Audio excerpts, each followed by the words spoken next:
નમસ્કાર, ગુજરાત ન્યૂઝ સાથે હું છું આપની સાથે મહેન્દ્ર। વાત કરીએ સમાચારની તો અમરેલીના રાજુલામાં અમરીશ ડેરનું શક્તિ પ્રદર્શન। મહત્વપૂર્ણ સમાચાર અમરેલીથી સામે આવ્યા છે કે જ્યાં અમરેલીના રાજુલામાં અમરીશ ડેરનું શક્તિ પ્રદર્શન। વિજય ચોક ખાતે સત્કાર સમારંભ કાર્યક્રમ યોજાયો।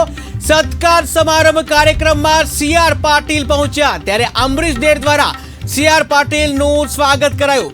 4000 થી વધુ સંખ્યામાં સમર્થકોએ કેસરિયા ધારણ કર્યા।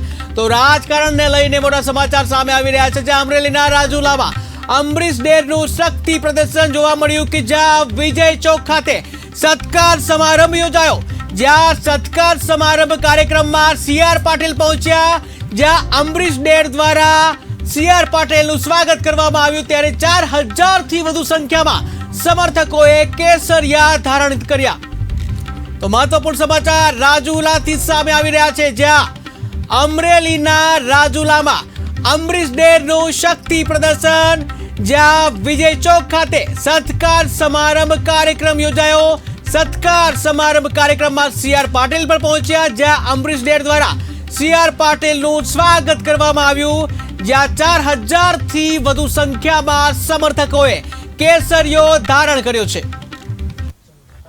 બે દિવસ પહેલાથી જે ચર્ચાએ જે જોર પકડી એ મુજબ ગઈકાલે પ્રદેશ ભાજપામાં એટલે કે ભારતીય જનતા પાર્ટીમાં પ્રદેશ અધ્યક્ષની હાજરીમાં મેં ભારતીય જનતા પાર્ટી ગઈકાલે જોઈન કરી હતી। ત્યારબાદ મેં વિનંતી કરી હતી આદરણીય પાટીલ સાહેબને કે મારા મત વિસ્તાર અમદાવાદથી 300 કિલોમીટર જેટલું દૂર છે તો મોટાભાગના લોકો અહીંયા નહીં આવી શકે અને અમુક લોકો રહી જશે તો ક્યાંક ને ક્યાંક દુઃખ થશે। તો મારી વિનંતી છે આપને કે આપને એક સમય ફાળવો જેથી કરીને રાજુલા જાફરાબાદ ખાંભા મત વિસ્તારના જે કાર્યકર્તાઓ પ્રેમથી આવવા ઈચ્છે છે કોંગ્રેસના ભારતીય જનતા પાર્ટીને એમણે મોટું મન રાખી અને મારી વાત સ્વીકારીને મને કહ્યું કે આવતીકાલે જ હું આપણા મત વિસ્તારમાં આવીશ એ મુજબ આજે અહીંયા આવ્યા છે।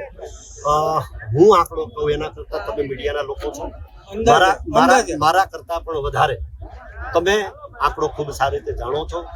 ત્રીજી મહત્વની વાત એ છે કે સવારે 9:30 અત્યારે 1:09 થઈ છે ત્યાં સુધી ધોમ તકતા તડકાની અંદર ખુલ્લા મેદાનની અંદર આટલા કાર્યકર્તાઓ જોડાયા છે। તો હું એવું માનું છું કે 4000 જેટલી સંખ્યાઓ થઈ છે અને આશા અપેક્ષા રાખીએ કે વિસ્તારને ખ્યાલ હશે કે આદરણીય પીકે લહેરી સાહેબ રાજુલાનું ગૌરવ છે, રાજુલાનું વતન છે। મારે પારિવારિક સંબંધો વર્ષોથી એમની સાથે રહ્યા છે।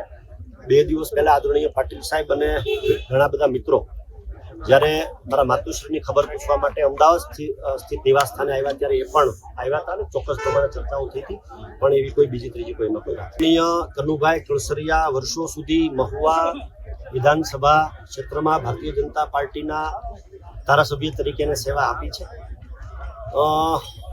અત્યારે પણ કદાચ એ વિચારી રહ્યા હોય એવું ધ્યાને નથી, તેમ છતાં પણ તમે જાશો તો ચોક્કસ એને પૂછી શકો છો કારણ કે કંઈ કહેવું અત્યારે વહેલું થશે। મારા ભૂતકાળની અંદર પણ ઘણી બધી ચર્ચાઓ થઈ હતી, 2 દિવસ પહેલા પણ ઘણી બધી ચર્ચાઓ થઈ છે, અત્યારે પણ ઘણી બધી ચર્ચાઓ થઈ છે। તો એ એમનો વ્યક્તિગત નિર્ણય છે અને શું કરવું શું નહીં આવનારા સમયમાં હું એવું માનું છું કે અત્યારે જે પ્રમાણેની સ્થિતિ ગુજરાતની અંદર ભારતીય જનતા પાર્ટીની છે એ મુજબ કોંગ્રેસની સ્થિતિ દયનીય છે। વર્ષો સુધી કોંગ્રેસમાં રહેલા આગેવાનો પણ જો ભારતીય જનતા પાર્ટીમાં જોડાતા હોય તો અમારા જેવા ઘણા બધા લોકો તો ભૂતકાળમાં યુવા મોરચામાં કામ કરીને આજે જોડાયા છે તો કદાચ એ પણ આવી શકે પણ મારી પાસે એની ઓથેન્ટિક માહિતી નથી। અમરીશભાઈના વિચારો સાથે અમરીશભાઈ આધ્યાત્મિક વ્યક્તિ છે, એની વિચારધારા સાથે અમે બધા જોડાયેલા છે।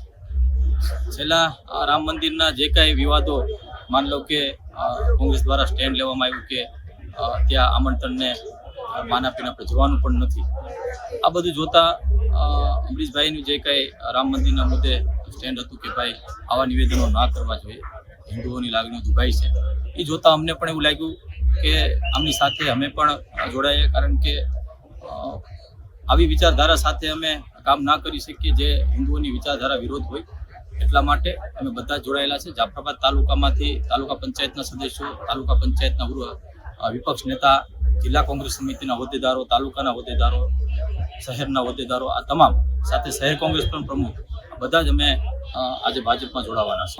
આગેવાનો સાથે ગણીએ તો આખા તાલુકા શહેરમાંથી મારે ખ્યાલથી 800,000ની સંખ્યામાં અમે બધા જોડાયેલા છે.